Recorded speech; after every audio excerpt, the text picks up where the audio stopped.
हम अभी माघ मेले में हैं। प्रयागराज में माघ मेला लग चुका है। प्रयागराज पिछली बार सुर्खियों में था महाकुंभ के आयोजनों को लेकर के। इस बार फिर आप देखेंगे तो आपको तंबू ही तंबू, लाइटें ही लाइटें दिखाई देंगी। ऐसे में एक दुकान हमें दिखी चाय की, आर्मी लव फेलियर टी। ये भाई साहब हैं, इनकी दुकान है।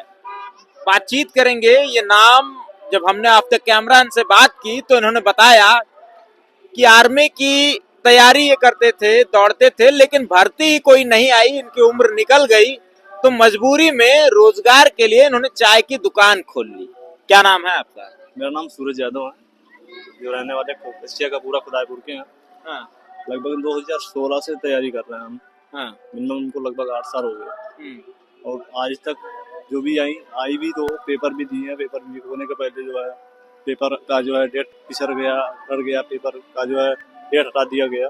ठीक है, इसके बाद लगभग साल भर, 1.5 साल, 2 साल में एक आ रही है, कुछ ना कुछ इशू आ जा रहा है, भर्ती भी नहीं आ रही है। तो लास्ट में हमको क्या हुआ कि भाई करते करते एज भी ओवर एज होने लगा, तो बेरोजगारी में कुछ ना कुछ करना पड़ा।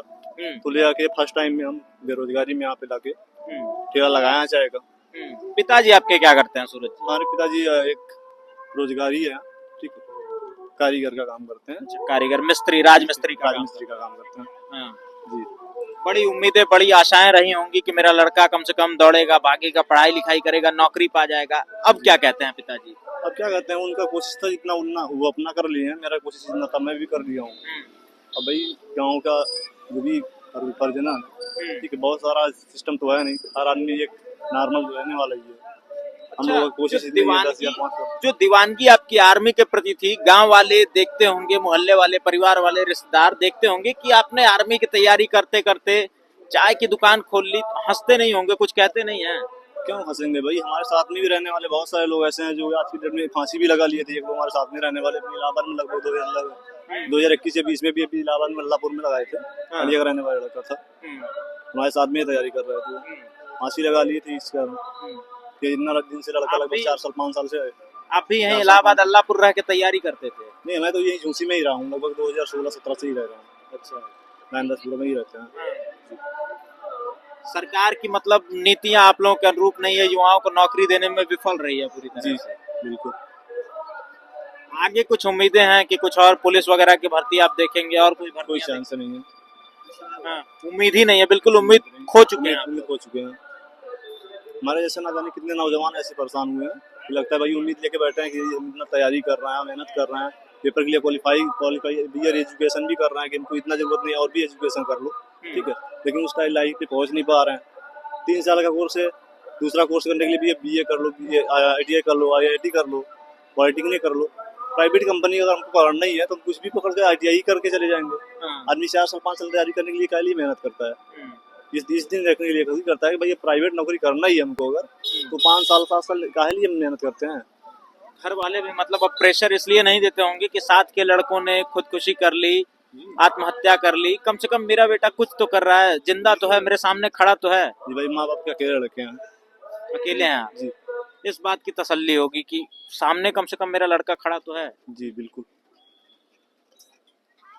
ये इन्हीं की नहीं, सूरज की नहीं, तमाम ऐसे युवाओं की कहानी है जो इसी इलाहाबाद, इसी प्रयागराज में दफन है।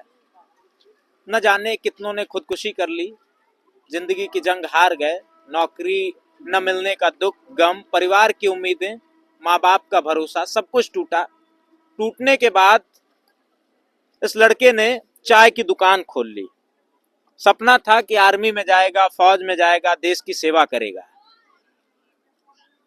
लेकिन इस प्रदेश में, देश में जब नौकरियां है ही नहीं, हालांकि सरकार तो दावे करती थी, जब 2014 में पहली बार केंद्र में सरकार बदली थी तो वो सरकार दावे करती थी कि हम आएंगे तो नौकरियों की भरमार देंगे, हर साल 2 करोड़ नौकरियां आएंगी।